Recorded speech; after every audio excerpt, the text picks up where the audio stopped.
ಈಗ ಮುಖ್ಯಮಂತ್ರಿದು ಕಗ್ಗಂಟು ಇಲ್ಲ, ಯಾವ ಗಂಟು ಇಲ್ಲ, ಎಲ್ಲ ಸರಾಗವಾಗೇ ಇದೆ.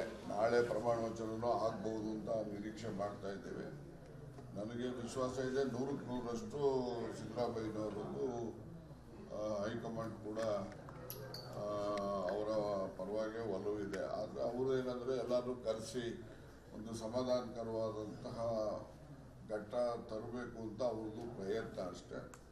ಅದಕ್ಕೆ ಇವರು ಕೂಡ ಶಿವಕುಮಾರ್ ಅವರು ಕೂಡ ಸಹಕಾರ ಕೊಡ್ತಾರೆ ಅಂತೇಳಿ ನನಗೆ ವಿಶ್ವಾಸ ಇದೆ. 50-50 ಫುಲ್ಲು ಏನೋ ಒಟ್ಟಿನಲ್ಲಿ ಇದು ಮುಂದಿನ ಭವಿಷ್ಯ ಹೇಳಕ್ಕೆ ನಾನೇನು ಜ್ಯೋತಿಷಿ ಅಲ್ಲ, ನಾನೊಬ್ಬ ರಾಜಕಾರಣಿ. ಇವತ್ತಿನ ಸಂಗತಿ ಬಗ್ಗೆ ಮಾತ್ರ ಹೇಳಬಲ್ಲೆ, ಅಥವಾ ಹಿಂದೆ ಏನು ಆಗೋಗಾಗಿದ್ದಾವೆ ನಮ್ಗೆ ಎಷ್ಟು ಜ್ಞಾಪಕ ಶಕ್ತಿ ಇದೆಯೋ ಅಷ್ಟು ಹೇಳ್ಬಲ್ಲ ಅಷ್ಟೇ. ಮುಂದಿನ ನಾವು ಅವೆಲ್ಲ ಏನು ಎತ್ತ ಅಂತ ಹೇಳಿ.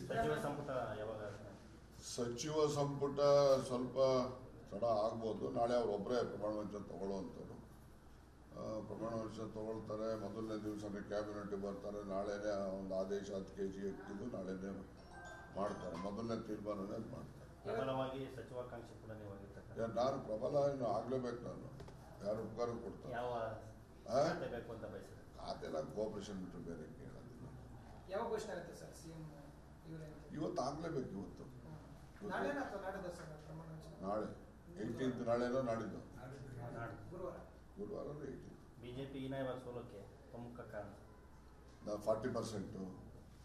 ಆಮೇಲಿಂದ ಇಲ್ಲಿ ರಾಜ್ಯ ನಾಯಕರಿಗೆ ಯಾರಿಗೂ ಕೂಡ ಮತವನ್ನು ಸೆಳಿತಕ್ಕಂಥದ್ದಕ್ಕೆ ಅವರೇನು ಕಾರ್ಯಕ್ರಮಗಳೇ ಮಾಡಿಲ್ಲ. ಯಾವುದಾದ್ರೂ ಒಂದೇ ಒಂದು ಕಾರ್ಯಕ್ರಮ ನಮ್ಮ 4 ವರ್ಷದಲ್ಲಿ ನಾವು ಇದನ್ನು ಮಾಡಿದ್ದೀವಿ ರಾಜ್ಯದಲ್ಲಿ ಅಂತ ಹೇಳಿ ಆ ಮುಸ್ಲಿಮ್ಸ್ ತೆಗೆಯೋದು 4%, ಅವ್ರಿಗೆ ಹಂಚೋದು, ಇವ್ರಿಗೆ ಹಂಚೋದು, ಏನೆಲ್ಲ ಬಾಲಿಶ ತೀರ್ಮಾನ. ಇವ್ರು 50% ಕ್ಯಾಪಿಂಗ್ ಇದೆ.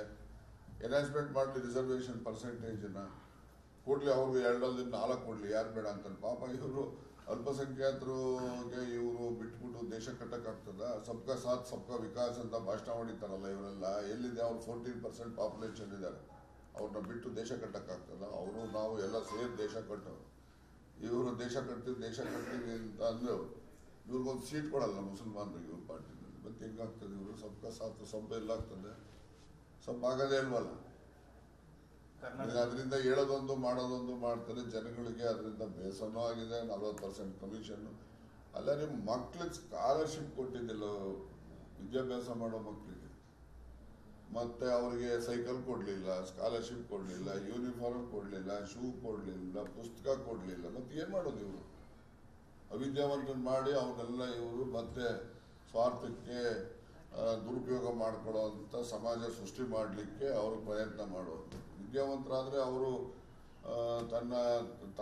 ತನವನ್ನು ಉಳಿಸ್ಕೊಳ್ಳಿಕ್ಕೆ ಅವರು ಪ್ರಯತ್ನ ಮಾಡ್ತಾರೆ, ಅಸರ್ಟಿವ್ ಆಗಿರ್ತಾರೆ. ಅವಿದ್ಯಾವಂತ ಆದರೆ ಹೊಟ್ಟೆ ತುಂಬಿಕೊಳ್ಳೋದೇ ಒಂದು ದೊಡ್ಡ ಸಾಧನೆ ಅವ್ರಿಗೆ ಹೊಟ್ಟೆ ಚಿಂತನೆ ಬಂದ್ಬಿಡ್ತದೆ. ವಿದ್ಯಾವಂತರಾದರೆ ಸಮಾಜದಲ್ಲಿ ಸ್ವಾಭಿಮಾನದ ಬದುಕನ್ನು ಅವರು ನಿರೀಕ್ಷೆ ಮಾಡ್ತಾರೆ, ಬಯಸ್ತಾರೆ. ಅದಕ್ಕೆ ಯಾರು ವಿರುದ್ಧವಾಗಿರ್ತಾರೆ, ಯಾರೇ ಪಕ್ಷ ಇರಲಿ, ಯಾರೇ ಮುಖಂಡ ಇರಲಿ, ಅವ್ರ ವಿರುದ್ಧ ಹೋಗ್ತಾರೆ ಅವರು.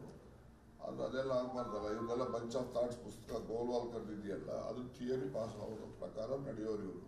ಅದರಿಂದ ಅವ್ರ ಭವಿಷ್ಯನೂ ಇಲ್ಲ.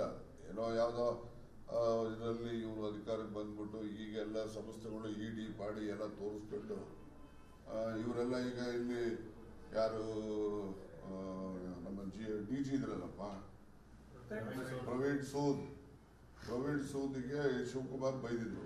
4 DG ಇವನಂತವ್ರು ಇಂಥವ್ರು ಅಂತ. ಇವ್ರು ಅವ್ರು ತಗೊಂಡು CBI ಮಾಡೋರು. ಯಾಕೆಂದ್ರೆ ಇವ್ರು CBI ಕೇಸಿದ್ದು ಏನನ್ನ ಮಾಡಿ ಒಳಗೆ ಹಾಕಲಿ ಅಂತ ಹೇಳಿ ಅವ್ರ ವೈಯಕ್ತಿಕ ದ್ವೇಷ ತೀರ್ಸೋದಕ್ಕೆ ಇವ್ರು ಅವ್ರು ತಗೊಂಡು CBI ಡೈರೆಕ್ಟರ್ ಮಾಡ್ತಾರೆ.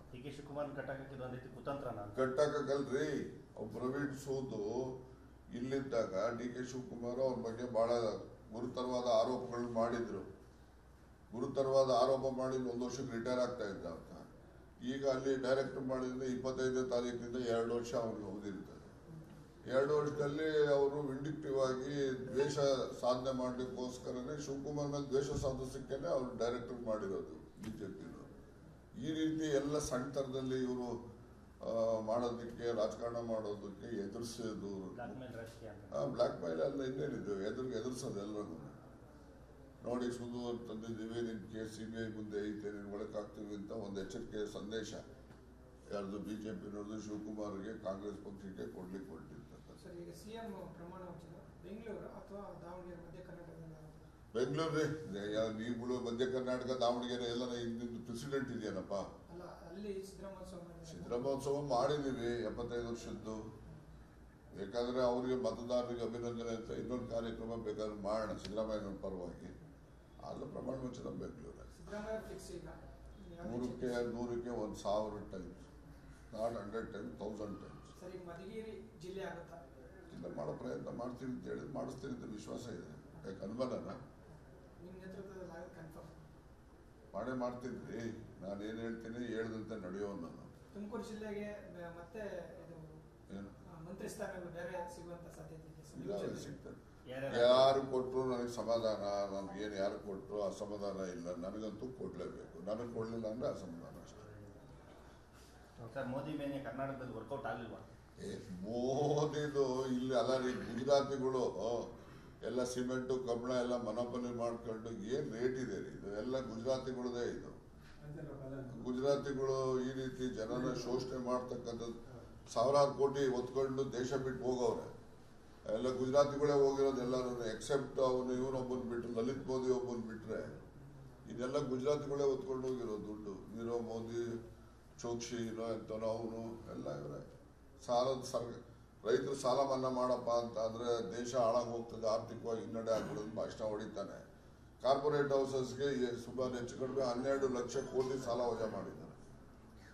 ಇದರಲ್ಲಿ ಇವರು ರೈತರ ಪರವಾಗಿರೋರು, ಹಳ್ಳಿಗಾಡಿನ ಪರವಾಗಿರೋರು, ರೂರಲ್ ಏರಿಯಾಸ್ ಡೆವಲಪ್ ಮಾಡ್ತೀವಿ, ರೈತರಿಗೆಲ್ಲ ಆರ್ಥಿಕವಾಗಿ ಅವರೇನೋ ಡಬಲ್ ಮಾಡ್ತೀವಿ ಅಂತ ಹಿಂದಿಲೇನೋ ಹೇಳ್ತಾರೇನಪ್ಪ, ರೈತರ ಆದಾಯ ಡಬಲ್ ಮಾಡ್ತೀವಿ ಅಂತ, ದ್ವಿಗುಣ ಮಾಡ್ತೀವಿ ಅಂತ ಕನ್ನಡದಲ್ಲಿ ಹಿಂದಿನೇನೋ ಐತಲ್ರಿ, ಡಬಲ್ ಮಾಡ್ತೀವಿ ಅಂತ. ಎಲ್ಲಿ ಡಬಲ್ ಆಯ್ತು? ಇನ್ನೂ ಅವನ ಮನೆ ಹಾಳು ಮಾಡ್ತಾರೆ ಇವರು. ರೈತರಿಗೆ ಯಾವುದು ಫಸಲ್ ಬಿಮಾ ಯೋಜನೆ ಯಾರಿಗೆ ಕೊಟ್ಟಿದೆ, ಯಾವುದೋ ಓಮು ಅದು ಇದು ಅಂತೇಳಿ ಗುಜರಾತ್ ಎಂಪಿಗಳು ಒಂದೊಂದು ಕಂಪ್ನಿ ಮಾಡ್ಕೊಳ್ತಾರೆ. ಆ ಕಂಪ್ನಿ ದುಡ್ಡು ತಗೋತಾರೆ. ಅವನು ಎಲ್ಲೈತೆ ಆಫೀಸಲ್ಲೈತೆ ಏನು ಯಾರಿಗೂ 10 ರೂಪಾಯಿ ಬರೋದಿಲ್ಲ. ಎಲ್ಲ ಶೋಷಣೆ ಮಾಡ್ತಕ್ಕಂಥ ಒಂದು ಸ್ಕೀಮ್ಗಳನ್ನೇ ತರ್ತದೆ. ಶೋಷಣೆ ಸ್ಕೀಮು ಈ ಜನಕ್ಕೆ ಅದು ಗೊತ್ತಾಗೋವರೆಗೂ ಕಷ್ಟ. ಗೊತ್ತಾದ್ಮೇಲೆ ಈಗ 1-2 ಕೊಡ್ತೀವಿ ಅಂತ ಅವ್ರು ಸಂತೆಯಲ್ಲಿ ಹೇಳಲ್ಬೇಕ್ರಿ. ಅವ್ರೇನೋ 1-2 ಸಿಗ್ತದೆ ಅಂತ ತಗೊಂಡು ಮನ್ಕೊಂಡು ಹೋಗ್ತಾರೆ. ಮನ್ಗೋದ್ಮೇಲೆ ತಾನೇ ಇವೆಲ್ಲ ಡೂಪ್ಲಿಕೇಟ್ ನನ್ನ ಮಗನ ಸರಿ ಇಲ್ಲ ಅಂತ ಗೊತ್ತಾಗಲ್ಲ. ಹಂಗೆ ಈಗ ಮೋದಿದು EVM ಮಿಷನ್ ಮೇಲೆ ಆರೋಪ ಮಾಡ್ತಾ ಇದ್ದೀವಿ ಪ್ರತಿ ಸಲ ಕೂಡ. ಏನು ಬಿಜೆಪಿ ಬಹುಮತ ಜಾಸ್ತಿ ಬಂದ ಅನ್ಸೋದು. ಈ ಬಾರಿ ಕಾಂಗ್ರೆಸ್ ಬಂದಿದೆ ಅಂತ ಬಿಜೆಪಿ ಈಗ EVM ಮಿಷನ್ ಸರಿಯಾಗಿ ವರ್ಕ್ ಆಗಿಲ್ವ ಅನ್ನೋ ಒಂದು ಆರೋಪವನ್ನು ಮಾಡಿ. EVM ಮಿಷನ್ ಇಂಟ್ರೊಡ್ಯೂಸ್ ಮಾಡಿದವರು ಬಿಜೆಪಿದವರು ಕಾಂಗ್ರೆಸ್ನವರು. ಕಾಂಗ್ರೆಸ್ ಕಾಲದಲ್ಲೇ ಇಂಟ್ರೊಡ್ಯೂಸ್ ಆಗಿತ್ತು, ಗೊತ್ತಾಯ್ತಾ? ಅದರಿಂದ ಈಗ ಆಗ ಇಂಟ್ರೊಡ್ಯೂಸ್ ಮಾಡಿದಂಥ ಕಾಲದಲ್ಲಿದ್ದಂಥ ಸಾಫ್ಟ್ವೇರು EVM ಅಲ್ಲಿ, ಈಗಿನ EVMಗಳಲ್ಲಿ ಬಂದಿರತಕ್ಕಂಥ ಸಾಫ್ಟ್ವೇರ್ ಇದೆಲ್ಲ ಅಪ್ಗ್ರೇಡೇಷನ್ ಆಗಿದೆ. ಮೊದಲೆಲ್ಲ VVPAT ಇತ್ತ, ನೀವು ಓಟ್ ಹಾಕಿದ್ರೆ ಅಲ್ಲೇ ಕಾಣ್ತೈತಲ್ಲ ನಿಮ್ಗೆ ಯಾರಿಗೆ ಬಿದ್ದಿದೆ ಅಂತೇಳಿ. ಅದರಿಂದ ಯಾವಾಗ ಈ ಟೆಕ್ನಾಲಜಿ ಅಪ್ಗ್ರೇಡೇಷನ್ ಆಗ್ತಾ ಹೋಗ್ತಾರೋ ಅಲ್ಲಿ ಕೂಡ ಗ್ಲಾಪ್ಸಸ್ಸು 1% 2% ಇದ್ದೇ ಇರ್ತದೆ. ಲೋಪಗಳು ಇಲ್ಲದೆ ಇರ್ತಕ್ಕಂಥ ಯಾವುದೇ ಸಿಸ್ಟಮ್ ಇಲ್ಲ. ಎಲ್ಲ ಸಿಸ್ಟಮಲ್ಲೂ ಲೋಪ ಇರ್ತದೆ. ಅದು ಐಡೆಂಟಿಫೈ ಮಾಡಿದಾಗ ಅದನ್ನು ರೆಕ್ಟಿಫಿಕೇಶನ್ ಮಾಡ್ಕೊಂಡು ಹೋಗ್ತಕ್ಕಂಥದ್ದು ಅದೊಂದು ನಿರಂತರವಾದ ಪ್ರಕ್ರಿಯೆ ಇದು, ಗೊತ್ತಾಯ್ತಾ? ಅದರಿಂದ ಈಗ ಪರಮೇಶ್ವರ್ದು ಒಂದು ಬೂತಲ್ಲಿ ಯಾವುದು ಕೋಟ್ ಹಾಕಿದ್ರು BSP ಬೀಳ್ತಾ ಇತ್ತು. ಬಡಕನಹಳ್ಳಿ ಬೂತಲ್ಲಿ ಮತ್ತೆ ಅದು EVM ಅನ್ನು ನೀವು ಸಸ್ಪೆಕ್ಟ್ ಮಾಡ್ತೀರೋ ಏನು ಮಾಡ್ತೀರಿ? ಟೆಕ್ನಿಕಲ್ ಡಿಫೆಕ್ಟ್ಸ್ ಅಲ್ಲಿ ಇಲ್ಲಿ ಬರ್ತವೆ. ಈಗೆಲ್ಲ BSPಗೆ ಬೀಳ್ತಾ ಇತ್ತಪ್ಪ. ಅದೇ ಥರ ಎಲ್ಲ EVMಗಳನ್ನ ಯಾಕೆ ಕನ್ಫಿಗರೇಷನ್ ಮಾಡಬಾರ್ದಂಗಾದ್ರೆ ಮಾಡಬೇಕು ಅಂತ ಹೇಳಿದ್ರೆ ಎಲ್ಲದಕ್ಕೂ ಇರ್ತದೆ. ಮತ್ತು BSPಗೆ ಯಾಕೆ ಬೀಳ್ತಾ ಇರ್ತದೆ EVM ಅಲ್ಲಿ? ಅದೇ ಥರ ಬೇರೆ EVMಗಳನ್ನ ಮಾಡ್ಬೋದಲ್ಲ, ಅದೇ ಸಾಫ್ಟ್ವೇರ್ನ ಹಾಕ್ಬೋದಲ್ಲ. ಅದ್ಯಾವುದೋ ಓಲ್ಡ್ EVM ಇರಬೇಕೇನೋ, ಹಾಕಿದ್ರು. ನಿಮಗೆ ಗೊತ್ತಿದೆಯಲ್ಲ ಎಲ್ಲ. ಬಡಕನಹಳ್ಳಿ EVM ಅಲ್ಲಿ BSPಗೆ ಯಾಕಪ್ಪ ಬೀಳ್ತಾ ಇತ್ತು? ಬೀಳ್ತಿರ್ಲಿಲ್ವಾ? ಮತ್ತೆ EVM ಸಸ್ಪೆಕ್ಟ್ ಮಾಡಬೇಕೋ ಬೇಡವೋ? ಅದೇ ಥರ ಬೇರೆ EVMಗಳನ್ನ ಮಾಡ್ಬೋದಿತ್ತಲ್ವಾ? ಅದರಿಂದ ಯಾವುದೇ ಟೆಕ್ನಾಲಜಿನೂ ಕೂಡ 100% ಪರ್ಫೆಕ್ಟ್ ಇರೋದಿಲ್ಲ. ಎಲ್ಲರೂ ಅಲ್ಪ ಸ್ವಲ್ಪ ನ್ಯೂನತೆಗಳು ಇದ್ದೇ ಇರ್ತವೆ. ಆ ನ್ಯೂನತೆಗಳು ಗಮನಕ್ಕೆ ಬಂದಾಗ ಸರಿಪಡಿಸ್ಕೊಂಡು ಹೋಗ್ತಕ್ಕಂಥದ್ದು technology, improvement of the technology. ಈಗೆಲ್ಲ ಬಂದು Fiat ಅಂಬಾಸಿಡರ್ ಇದ್ವಪ್ಪ, ಈಗ Fiat ಅಂಬಾಸಿಡರ್ ರಸ್ತೆಯಲ್ಲೇ ಕಾಣಕ್ಕಿಲ್ಲ. ಈಗ ಅವು 60 ಕಿಲೋಮೀಟ್ರ್ ಆಕ್ಸಿಲೇಟ್ರ್ ಒತ್ತಿದ್ರೆ ದಡ ಬಡ ಅನ್ನೋದು. ಈಗ 150 ಕಿಲೋಮೀಟ್ರ್ ಹೋದ್ರೆ ಏನು ಶಬ್ದ ಗೊತ್ತಾಗಲ್ಲ, ಹಂಗೆ ಹೋಗಲ್ವಾ? ಹಂಗೆ sir all the upgradation of the technology ಅಷ್ಟೇ, ಸಿಸ್ಟಮ್. ಓಕೆ.